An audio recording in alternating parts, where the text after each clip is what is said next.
Welcome to the world of daily life stories. Don't forget to like and subscribe so you don't miss new stories. Enjoy listening. The Long Road Home. Sergeant Leah Harris was no stranger to challenges. After completing a grueling 18-month deployment in a conflict-ridden region overseas, she was finally on her way back to the States. The physical and emotional toll of her service was evident in her every step.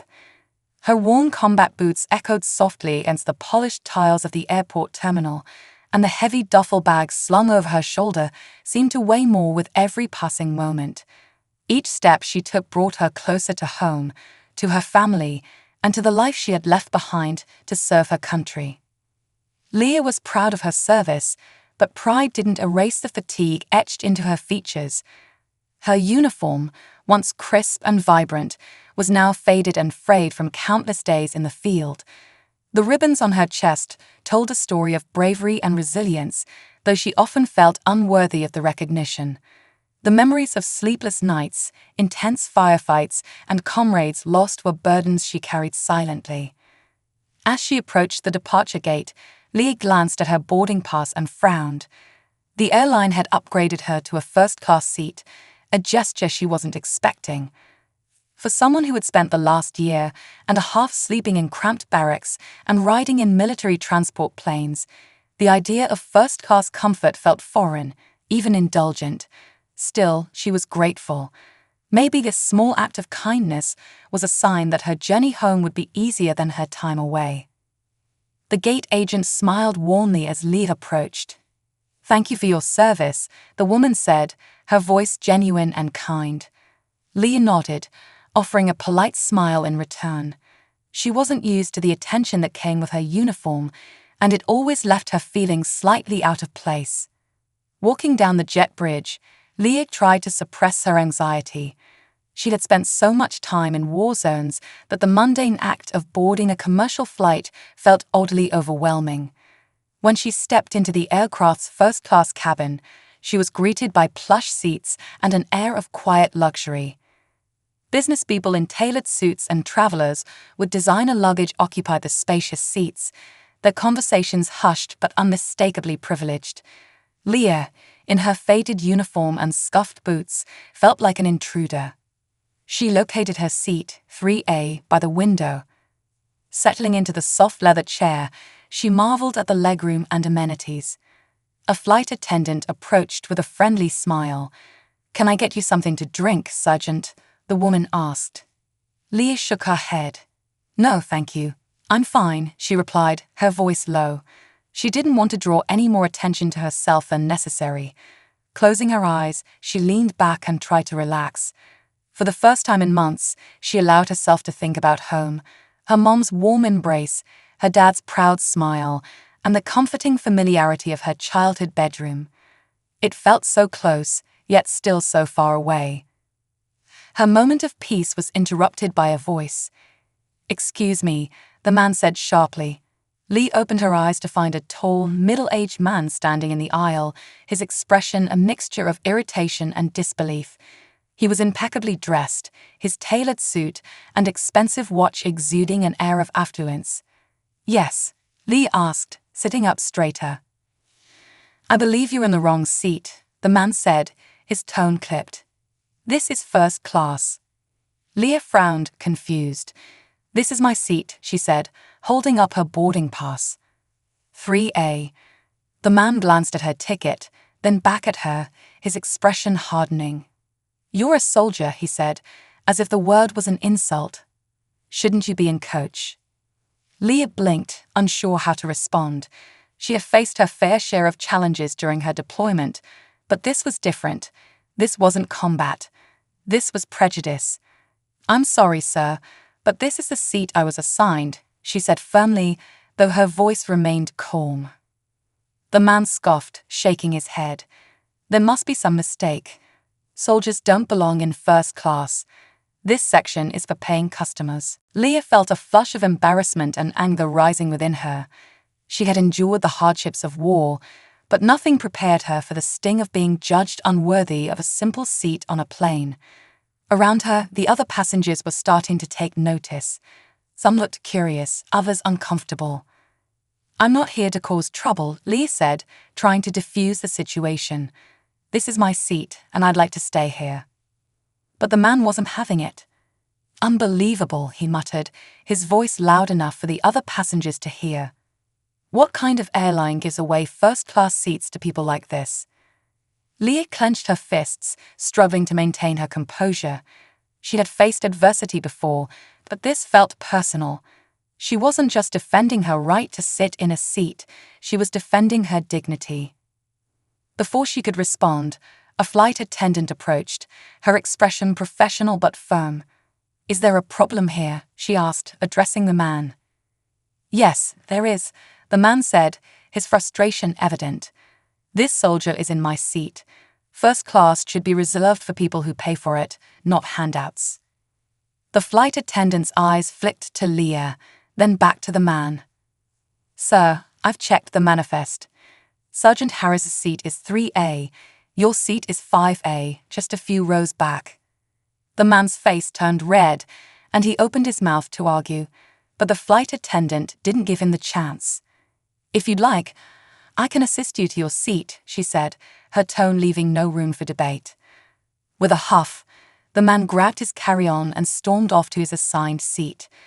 The flight attendant turned to Leah, her expression softening.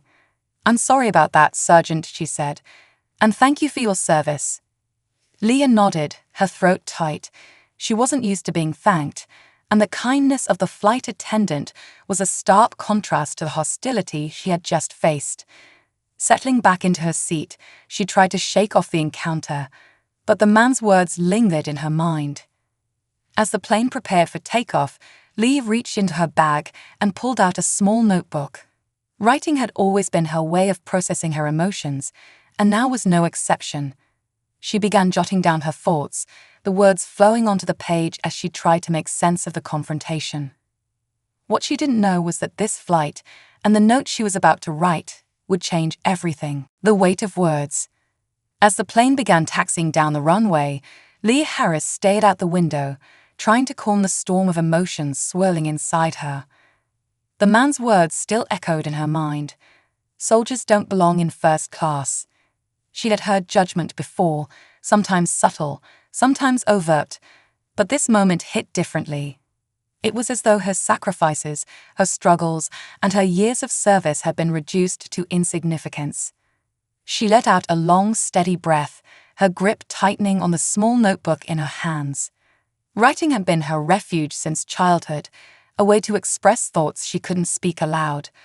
As a soldier, it had become an even greater solace. Pages filled during quiet moments between missions, words written under moonlight in distant deserts, or during sleepless nights when the weight of loss became too much. Now she flipped the notebook open and let her pen glide across the paper.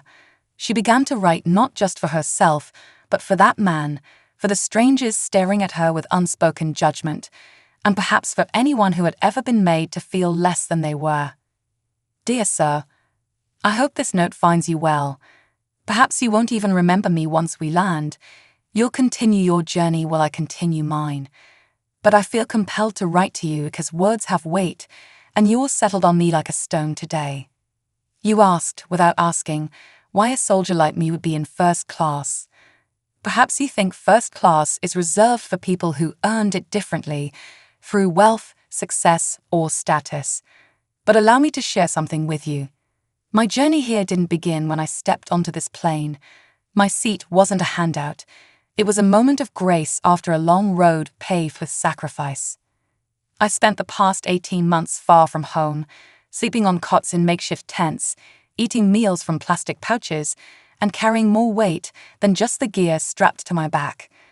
I've walked through war zones where danger lurked around every corner and seen friends I'll never see again. I've held on to hope when it felt impossible to do so, and now I'm finally going home. You see, sir, we all fight battles, some visible, others invisible. You judged me today based on the seat I sat in and the uniform I wore, but you don't know the life that led me here. I don't need your validation or approval, but I hope you'll take a moment to reflect on your assumptions. There's more to people than what we see at first glance. Safe travels, Sergeant Leah Harris. Leah paused, letting the ink settle into the paper. Her hand was steady now, the catharsis of writing soothing her anger. She folded the note carefully and tucked it into the small outer pocket of her bag, unsure yet what she would do with it. The flight continued smoothly as the hum of engines filled the cabin. Leah leaned back into her seat, closing her eyes for a moment to gather her thoughts. Despite her best efforts to relax, her mind drifted back to her deployment, the harsh desert sun, the sound of helicopters overhead, and the faces of her comrades. In the middle of this quiet reverie, a flight attendant's soft voice startled her. "Excuse me, Sergeant Harris," the woman said with a kind smile. "Would you like something to eat or drink now that we're in the air?" Leah hesitated. For months, her meals had been whatever was rations in her pack, hastily consumed between missions. Real food felt like another unfamiliar luxury, but she nodded. Water would be great, and maybe something small. The attendant smiled again and returned moments later with a tray, a glass of water, a small plate with cheese, crackers and fruit, and a neatly folded napkin. "Enjoy," she said warmly. "Thank you," Lee replied, genuinely touched by the gesture. She wasn't used to being cared for, even in the smallest ways. She sipped the cool water slowly, letting it soothe her parched throat. As she nibbled on the crackers, she could feel the gaze of others on her, glances that darted away quickly when she looked up. The man in 5A. Meanwhile, a few rows back, the man who had confronted Leah earlier sat stiffly in his seat. His name was James Woodtaker, a corporate executive who spent most of his time flying between cities, attending meetings, and closing deals. For him, first class was not a luxury but an expectation, a reward for his tireless work ethic and position. But something about his earlier interaction with Leah bothered him. He wasn't sure if it was the sharp look in her eyes, or the way the flight attendant had calmly but firmly corrected him.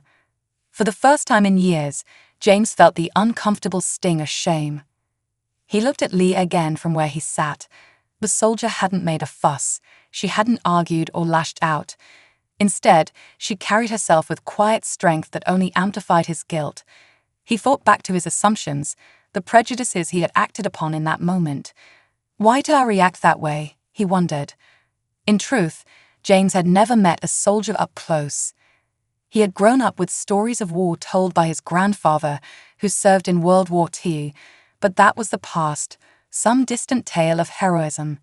To him, the military had always been an abstract concept, news reports, movies, and ceremonies on TV. It had never intersected with his own world until today. He turned his attention to the book in his lap, but the words blurred as his thoughts wandered. What battles had that soldier faced? What had she endured to make her sit so quietly, so still, while others whispered and judged her? The weight of his assumptions pressed on him, and for the first time in a long time, James Woodtaker felt small. A moment of reflection. Hours passed as the plane soared across the sky, cutting through clouds and time zones. Leah sat quietly, watching as the landscape far below changed from vast oceans to sprawling cities. She pulled the note out of her bag once more and reread it, wondering what the man in 5A would think if he saw it. Would it make a difference? Could a few carefully chosen words change someone's perspective? Leah didn't know, but she believed in the power of communication. Her mother had always taught her that kindness could build bridges where walls once stood, and Leah had held onto that lesson, even through the darkest moments of her service. With determination, she stood up. The cabin was dim now, with many passengers dozing or lost in their in-flight entertainment. Leah walked a few rows back to where the man sat.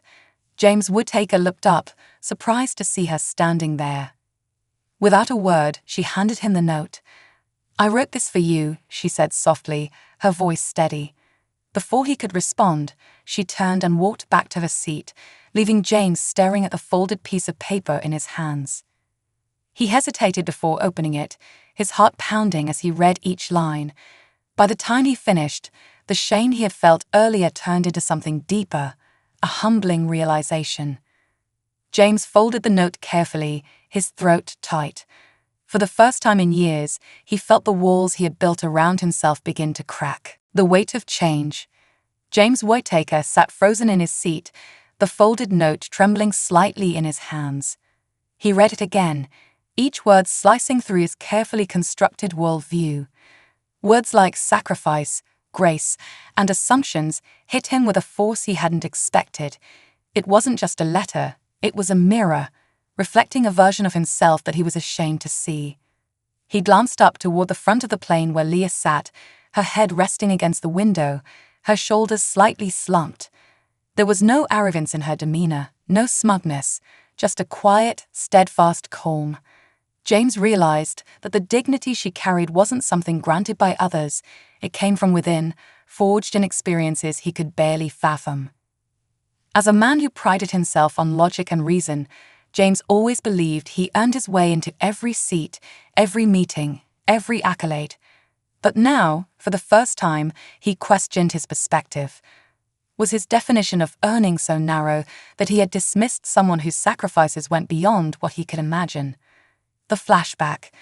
The hum of the aircraft faded into white noise as James leaned back into his seat. He thought of his grandfather, Richard Whittaker, who served as a medic during World War II. Growing up, James often sat at his grandfather's feet, listening to stories of hardship and heroism. But as a child, he never fully grasped the weight of what his grandfather shared. To him, war sounded like a movie, dramatic, exciting, and triumphant. One story, though, stood out in his memory. "I'll tell you this, Jimmy," his grandfather had said, his voice gravelly but kind. "The hardest battles are not always with bullets. They're in the hearts and minds of the people who make it home. You come back changed. The world sees you, but they don't always see you." James hadn't understood it then, but now, as he stared at the note in his lap, he felt as if the words had come to life. A quiet heroine. Up front, Lee remained oblivious to the effect her note was having on the man in 5A. She gazed out the window, her mind drifting back to the days leading up to this flight. The deployment had tested every fiber of her being. Lee had been part of a humanitarian mission in a war-torn region, tasked with rebuilding schools and providing aid to local families trapped in conflict. She remembered the faces of the children she'd met, some joyful, others hollow with fear. She had seen entire villages reduced to rubble, families torn apart, and hope hanging on by a thread. For months, she carried the weight of responsibility not just for herself, but for her fellow soldiers and the people they were trying to protect. The hardest part wasn't the physical danger. It was the feeling of helplessness in moments where she couldn't save everyone.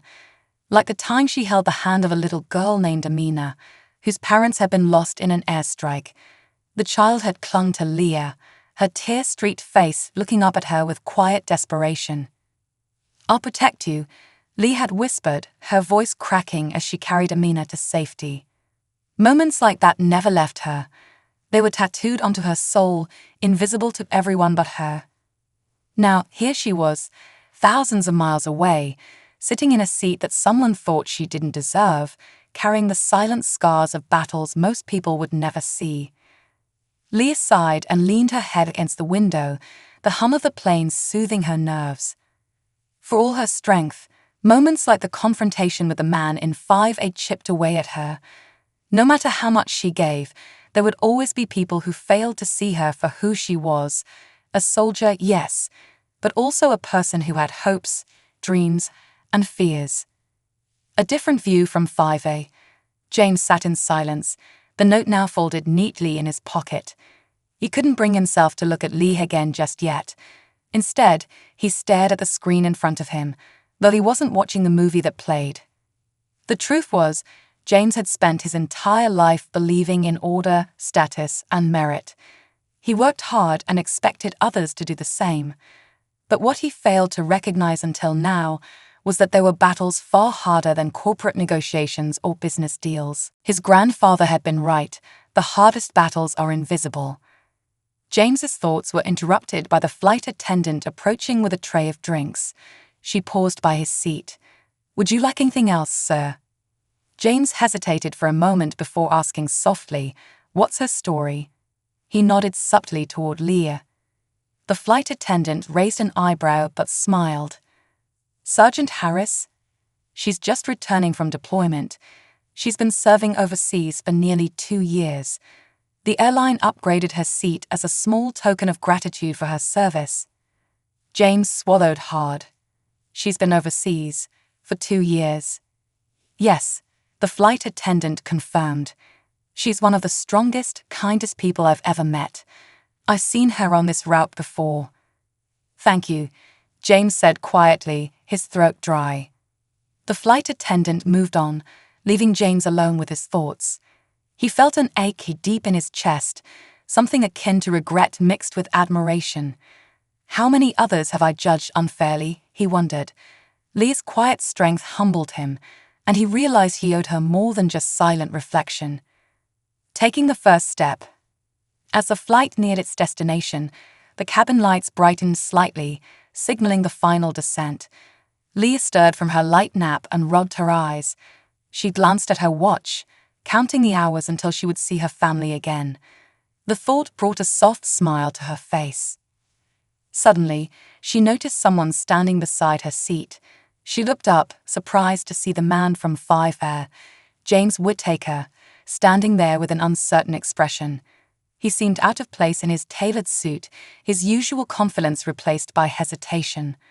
"Excuse me," he said quietly, his voice softer than before. "May I speak with you for a moment?" Leah straightened, wary but polite. "Of course." James took a deep breath, the weight of his earlier words pressing on him. "I owe you an apology," he began. "What I said earlier was ignorant. I made an assumption, and it was wrong." Leah blinked, surprised by his candor. She said nothing, allowing him to continue. "I read your note," he admitted, his voice trembling slightly. "And it opened my eyes to things I hadn't considered before. You've sacrificed more than I could ever understand, and I disrespected that." He paused. "Thank you for your service and for your patience." Leah looked at him for a moment, studying his expression. The man who had confronted her earlier seemed to have vanished, replaced by someone who was genuinely humbled. "Apology accepted," she said softly, offering a small but genuine smile. "Sometimes we all need reminders to look past what we see." James nodded, relief washing over him. "I'll do better," he promised, and for the first time he meant it. As he returned to his seat, James felt lighter, freed, in a way, from the smallness of his own assumptions. He looked at Leah once more, not as a soldier or a stranger, but as a person who had taught him a lesson he would never forget. A journey of redemption. The soft thud of the landing gear deploying jolted Leah Harris from her quiet reflection. The plane descended steadily, the sprawling landscape below coming into view through the small window. Her heart beat faster as she realized how close she was to home. After all the months overseas, the loneliness, the battles, the sacrifices, she would finally step back into a world she once knew. Yet, despite her longing for familiarity, an undercurrent of unease remained. Coming home was never as easy as people imagined. Leah looked down at her uniform, the other fabric still holding remnants of the dust, dirt, and sweat that had marked her deployment. To most passengers, it was just an outfit, but to her, it was a story, a symbol of what she had endured, what she had lost, and what she had overcome. She ran her fingers gently over the worn patches on her sleeve, unconsciously tracing the seams. A quiet voice beside her broke through her thoughts. "Sergeant Harris." She turned to see the man from 5 Air, James Whittaker, standing in the aisle again, his expression softer now, humbled and earnest. For a moment, Leah's instincts bristled, remembering their earlier exchange, but something had shifted in the man's demeanor. He no longer carried himself with the same air of entitlement. There was vulnerability in his eyes. "Yes," Leah said, her tone calm but firm. "I wanted to say one more thing before we land," James began. His voice was low, so as not to disturb the other passengers, but it was clear he was speaking from the heart. I've spent the past hour thinking about what you wrote, about sacrifice, assumptions, and the weight people carry. I realize now that I spent too much of my life looking at people without really seeing them. Leah tilted her head slightly, curiosity replacing her initial guardedness. James hesitated, searching for the right words. When I was a boy, my grandfather used to tell me stories about the war, about the bravery of the people he served with. I admired those stories, but I never really understood what they meant. To me, they were just words. He paused, his throat tight. I think I finally get it now. Heroes don't just exist in stories. They're real, and they're sitting right in front of me. Leah's expression softened, her guarded stance giving way to quiet surprise. She had encountered prejudice and misunderstanding so often that genuine acknowledgement always caught her off guard. I'm no hero, she said softly. I'm just doing my job like anyone else. James shook his head. No, you're doing far more than that. People like me, people who've never known hardship, take everything for granted. Comfort, freedom, even the chance to sit on a plane in peace. But everything I enjoy comes because of people like you who are willing to endure the unimaginable. I failed to see that before. Leah didn't reply immediately. Instead, she studied the man in front of her, searching for any sign of insincerity. There was none. The arrogance and dismissiveness that had defined him earlier were gone, replaced by genuine regret and humility. She was surprised at how much his apology moved her. Thank you, she said at last, her voice steady. It takes courage to admit when you're wrong. James managed a small smile.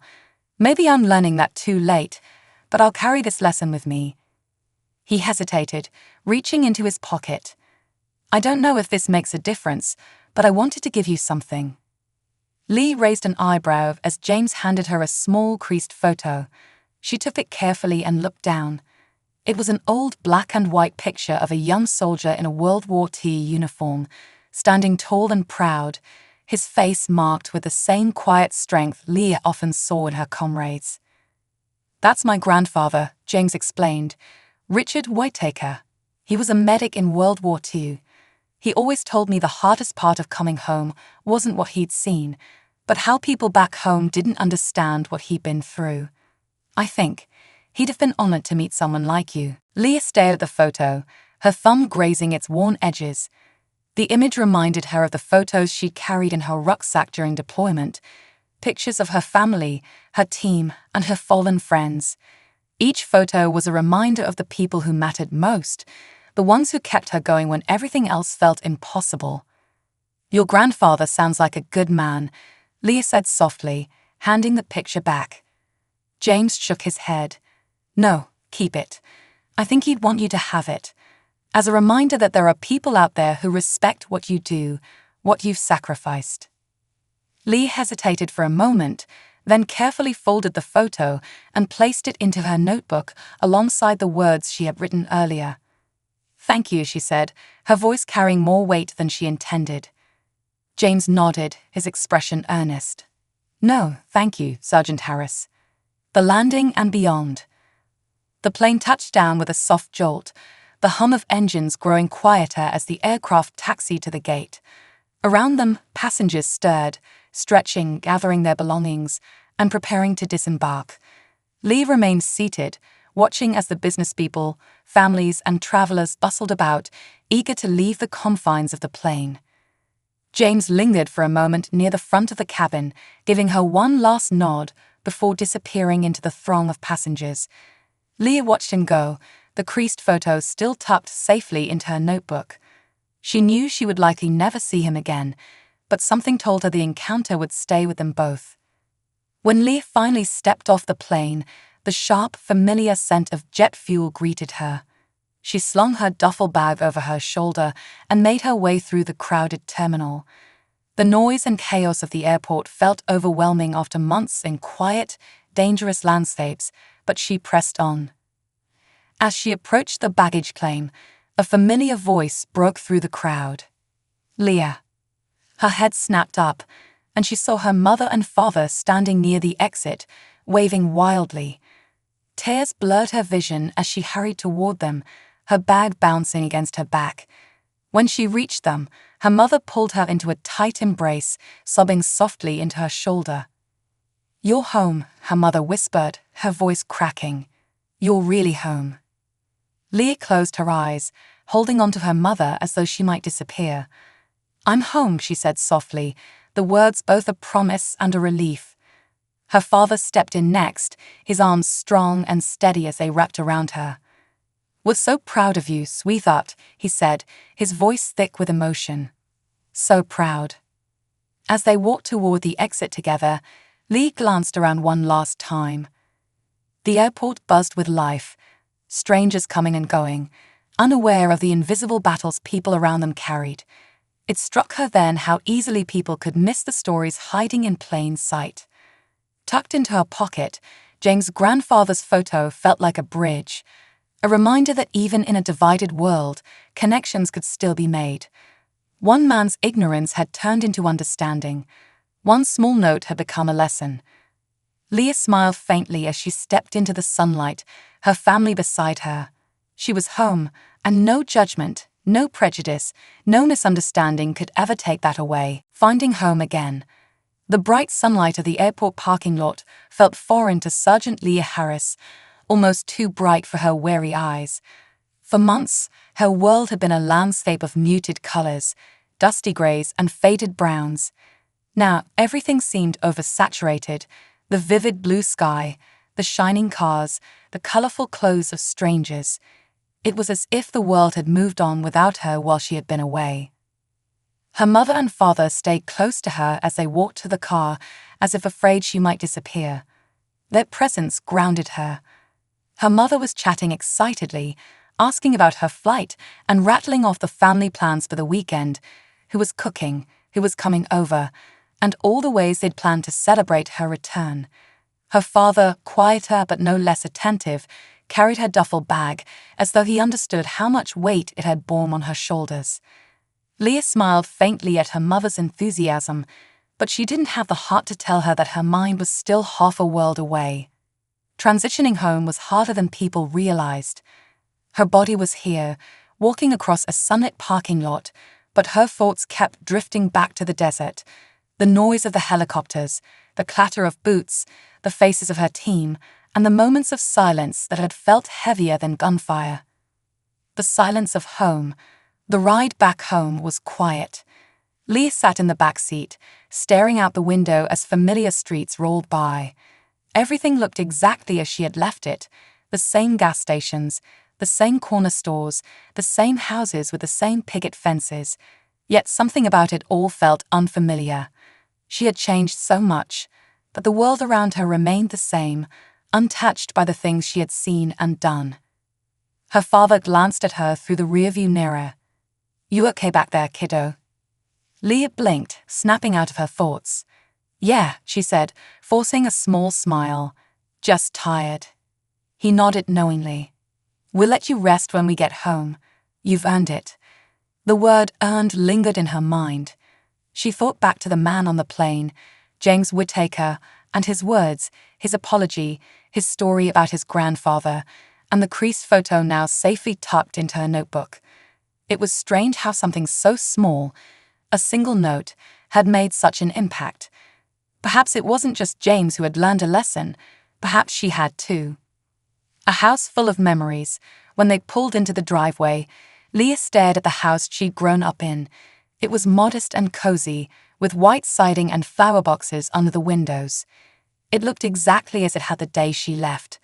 As her mother unlocked the front door and led her inside, Leah was hit with the familiar scent of home, fresh laundry, cinnamon candles, and the faint trace of her father's cologne. "Welcome home, sweetheart," her mom said softly, wrapping her arm around Leah's shoulders. "Thanks, Mom," Leah replied, her voice barely above a whisper. The living room was filled with old family photos, snapshots of birthdays, graduations, and holidays. Leah's picture in her uniform stood prominently on the mantel, surrounded by smaller photos of her as a child, smiling at her high school graduation, holding her first trophy from a track meet, laughing in a Halloween costume. It was strange to see her younger self, so bright and carefree, staring back at her. She felt worlds away from the girl in those photos. Her father set her duffel bag down near the stairs. "We set up your room just like you left it. If you need some time to yourself, go ahead. Dinner will be ready later." Leah nodded. "Thanks, Dad. I think I'll just get settled for a bit." The weight of the notebook. Leah climbed the stairs to her old bedroom, each step bringing memories of a life that felt distant. When she opened the door, it was like stepping back in time. Her bed was still covered with the same blue quilt her grandmother had made, her shelves filled with trophies, books, and old trinkets from her teenage years. The only new addition was a small American flag folded carefully on her nightstand. Sitting on the edge of the bed, Lee opened her duffel bag and pulled out the small notebook that had traveled with her throughout her deployment. She ran her fingers over its worn cover before flipping it open to the page where she had written the note for James Whittaker. As she stared at the words, a thought struck her. Why had his apology affected her so deeply? It wasn't just his words. It was what they represented: acknowledgement, validation, respect. She realized how much she had longed for someone to see past her uniform, to understand the invisible weight she carried every day. She pulled the small photo of James's grandfather from the notebook, studying the black and white image once more. A soldier from a different time, a different war, yet the same quiet strength. James had given her that photo as a gesture of understanding, and now it felt like a bridge between her past and present. For the first time in weeks, Leah felt something shift within her. The note she had written wasn't just for James. It had been for herself, too. A way to remind herself that her sacrifices, her struggles, they mattered, even if the world didn't always see them. Reconnecting. The next few days were spent adjusting to the rhythm of civilian life. Leah's family surrounded her with warmth and love, though they tread carefully, as if afraid they might push her too far. Friends came by to visit, their questions cheerful but hesitant. "So, what was it like?" they would ask. Leah would smile politely, offering vague answers that didn't scratch the surface.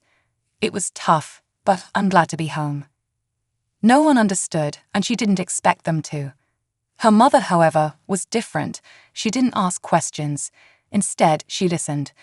One afternoon, as they sat on the porch drinking sweet tea, her mother placed a hand on her knee. "You know, sweetheart, you don't have to carry it all alone," her mom said gently. "You've been strong for so long, but you're home now. It's okay to let go of a little bit of that weight." Leah swallowed hard, fighting back tears. "It's just hard, Mom. I feel like the world moved on without me." Her mother squeezed her hand. "The world may have moved on, but you haven't been forgotten, and you're not alone." A surprising letter. A week after returning home, Lee received an unexpected envelope in the mail. The handwriting on the front was unfamiliar, but the return address caught her attention: James Whittaker. She opened the envelope carefully and pulled out a handwritten letter. "Dear Sergeant Harris, I hope this letter finds you well. Since that flight, I haven't been able to stop thinking about our conversation and the note you shared with me. Your words opened my eyes to things I've been blind to for far too long. I wanted you to know that I started volunteering with a veterans organization in my city. They help soldiers transition back to civilian life, and it's something I should have been doing years ago. It's a small step, but I'm trying to be a better person, to see people, not just their uniforms or titles. Your quiet strength taught me more in one flight than I've learned in a lifetime. I'll carry your words and my grandfather's photo with me always. Thank you for your service and for your patience with people like me who are still learning. Sincerely, James Whittaker." Leah folded the letter carefully and placed it beside the photo of James' grandfather on her nightstand. For the first time in weeks, she smiled, a real, genuine smile. The world might not always see her, but moments like this reminded her that change was possible, even in the smallest ways. She was home, and slowly, she was finding her place in it again.